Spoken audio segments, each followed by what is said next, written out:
Good morning, everybody. It's Kimberly Archer, and I'm going to take us through our next art lesson.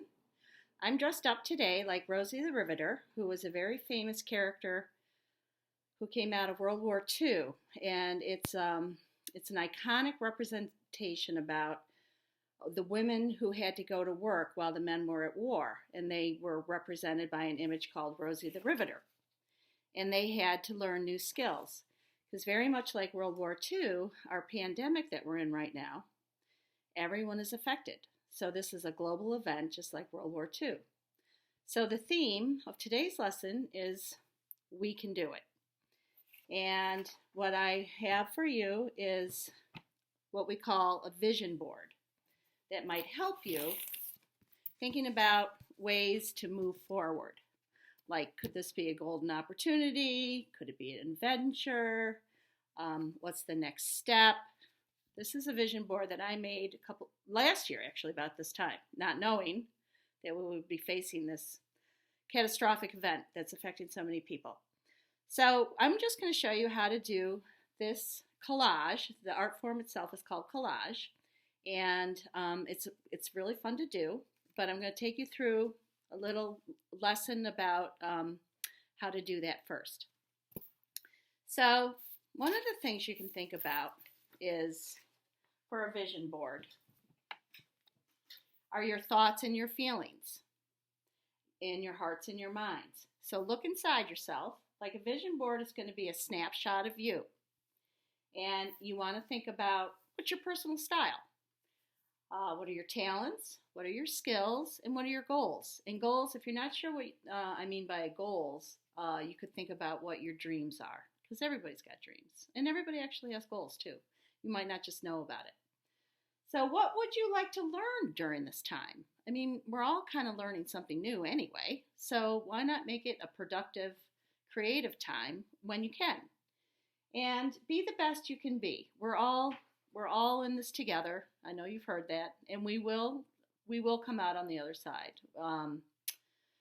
This too shall pass. So in the meantime, this is something fun that you can do, and the way that you're going to start is you're just going to get yourself a piece of cardboard. I had foam board here, but you can use just a piece of cardboard from the back of a drawing pad, or if you want to cut up a shoebox. It doesn't really matter what the background is. It can even be paper. And then you are going to ask permission first, though, please. Or you can just buy some cheap magazines. Look in your house. I have some Smithsonian's. I've got a little garden magazine. That's pretty for flowers.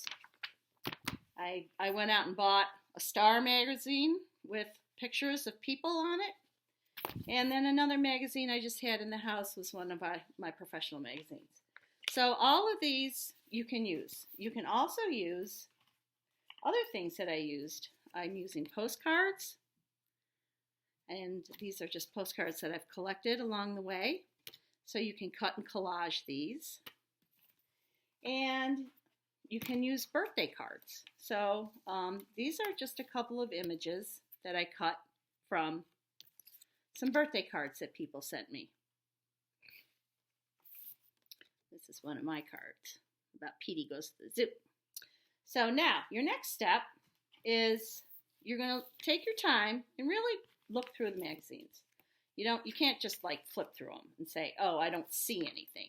You have to look into each picture and pull out something that will work for you, like different words.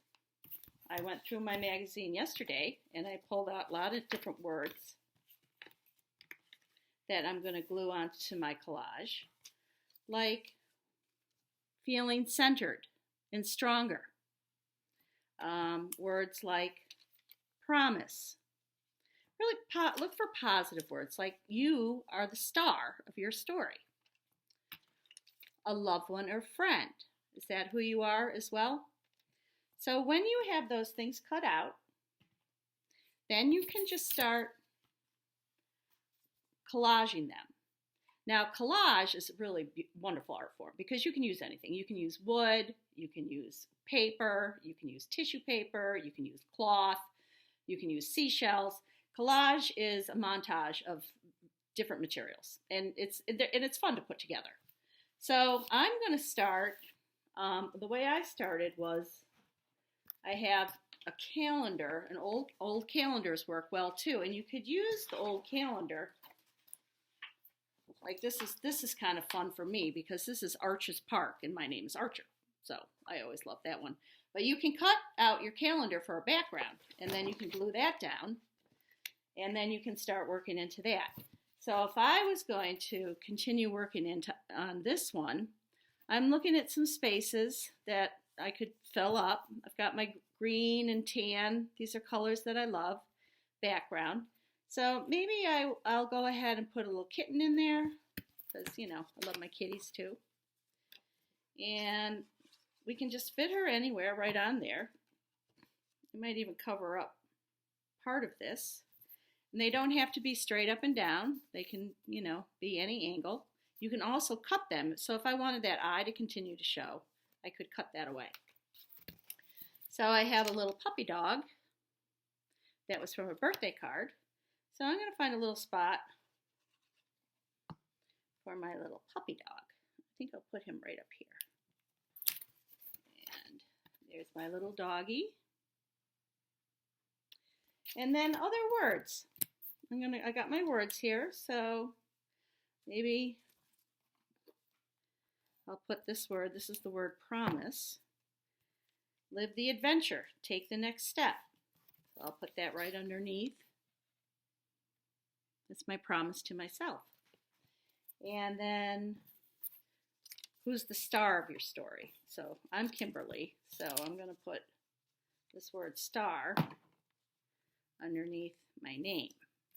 I actually found my name in one of the magazines. So you can keep going. Let's say I wanted to put this postcard on. I could put that anywhere too because it's a really nice postcard. So that could go there. You could go off the page with it. It doesn't have to be exactly on the page. I could put Petey goes to the zoo up here. So you get the idea.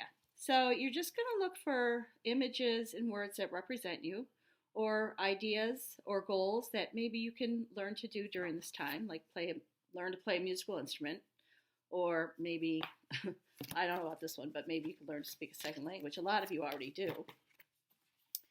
Or you could just sit down and be creative with your art. And the other fun thing to do, and this isn't as structured, and this is the activity I used to do with my class when I was teaching full time.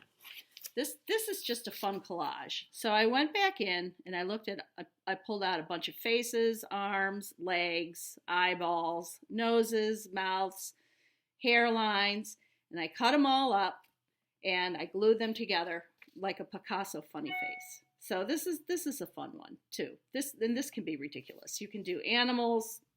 You can do part animal, part human, part man, part woman. So you could have a lot of fun with that too. So that's today's art lesson. You'll just need some magazines. Please ask permission. And you'll need a little glue and just a little something to glue them on, like a cardboard. I just cut this one in half for my drawing board. And you can have a really good time with it. The only other thing I'd like to say right now is that we can do it. And that's the whole idea of Rosie the Riveter. The image was, we can do this. Because they had to learn new skills. And we can learn new skills. And we can get through this. And we will get through this. So I hope you have fun with this. It's good to see you again. And I'll check in with you next time. Bye-bye.